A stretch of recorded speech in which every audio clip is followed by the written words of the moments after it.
તો નમસ્કાર દર્શક મિત્રો, દેશ દુનિયા અને ગુજરાતના તાજા મહત્વના અને માહિતીલક્ષી સમાચારમાં આપનું સ્વાગત છે।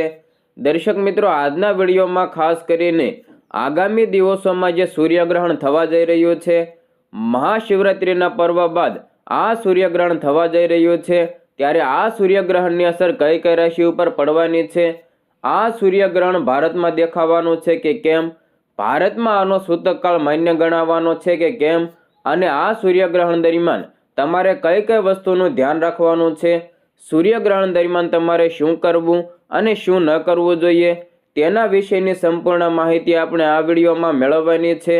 તો વિડીયોને અંત સુધી નિહાળતા રહેજો। ચેનલમાં નવા હો તો ચેનલને સબસ્ક્રાઇબ જરૂરથી કરી લેજો। દર્શક મિત્રો, 2026નું વર્ષ શરૂઆતથી જ ખગોળીય ઘટનાઓ અને ધાર્મિક પ્રવૃત્તિઓને કારણે સમાચારમાં રહ્યું છે। જ્યારે મહાશિવરાત્રિનો તહેવાર ફેબ્રુઆરીમાં ઉજવવામાં આવશે, ત્યારે માત્ર 2 દિવસ પછી સૂર્યગ્રહણ પણ થવા જઈ રહ્યું છે। આ સંયોગ જ્યોતિષ અને ધાર્મિક બંને દ્રષ્ટિકોણથી મહત્વપૂર્ણ માનવામાં આવે છે। તો ચાલો જાણીએ કે મહાશિવરાત્રિ પછીનું આ સૂર્યગ્રહણ કેટલું શુભ કે અશુભ રહેશે અને જ્યોતિષ તેના વિશે શું કહે છે। મિત્રો, દ્વિગ પંચાંગ અનુસાર વર્ષનું પહેલું સૂર્યગ્રહણ 17 ફેબ્રુઆરી 2026ના રોજ મહાશિવરાત્રિના 2 દિવસ પછી થવાનું છે। જ્યોતિષીય માન્યતાઓમાં તહેવાર પછી તરત જ થનારા ગ્રહણને સંવેદનશીલ સમય માનવામાં આવે છે। તેની અસર વ્યક્તિના મન, નિર્ણયો અને પર્યાવરણ ઉપર જોવા મળે છે। આ સૂર્યગ્રહણ પ્રકૃતિમાં વલયાકાર રહેશે। વૈજ્ઞાનિક દ્રષ્ટિએ તેને અગ્નિની રિંગ કહેવામાં આવે છે। આ સ્થિતિમાં ચંદ્ર અને સૂર્યને સંપૂર્ણપણે ઢાંકી શકતો નથી। સૂર્યની બાહ્ય ધાર એક તેજસ્વી વર્તુળ તરીકે દેખાય છે। ખગોળશાસ્ત્ર પ્રેમીઓ માટે આ દ્રશ્ય ખૂબ જ રસપ્રદ છે। મહાશિવરાત્રિ પછી ગ્રહણ એટલે કે સંકેતો। મહાશિવરાત્રિને શિવ પૂજા અને આધ્યાત્મિક ઉર્જાનો તહેવાર માનવામાં આવે છે। આ સમય પછી સૂર્યગ્રહણ થવું એ પરિવર્તનનું પ્રતીક માનવામાં આવે છે। ધાર્મિક માન્યતાઓ અનુસાર સૂર્યગ્રહણનો સમય આત્મનિરીક્ષણ અને શુદ્ધિકરણની તક પૂરી પાડે છે। આ સમયગાળો જૂના વિચારોને છોડીને નવી દિશામાં આગળ વધવાની જરૂરિયાતનો સંકેત આપે છે। શું આ ગ્રહણ ભારતમાં દેખાવાનું છે કે કેમ તેના વિશે માહિતી મેળવીએ તો આ ગ્રહણ ભારતીય સમય મુજબ બપોરે 3:26 વાગ્યે શરૂ થશે અને સાંજે 7:57 વાગ્યે સમાપ્ત થવાનું છે।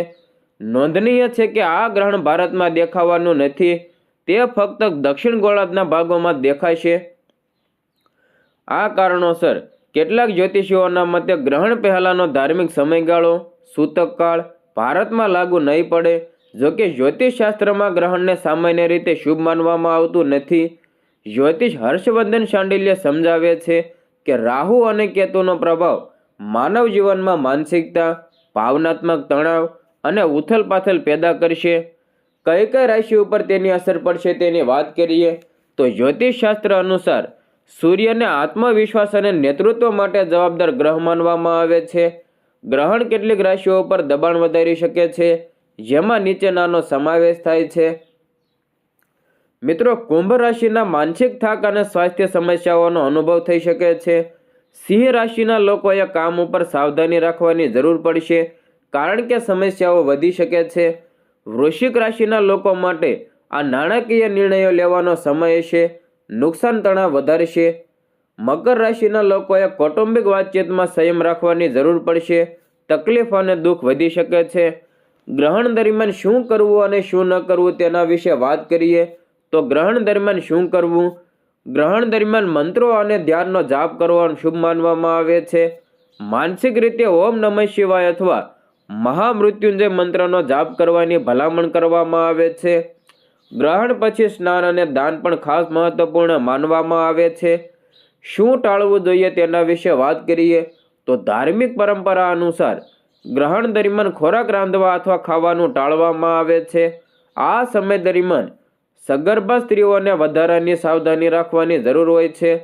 આ અસુરક્ષિત સમય દરમિયાન કાતર અને સોય જેવી તીક્ષ્ણ વસ્તુનો ઉપયોગ ન કરવો જોઈએ।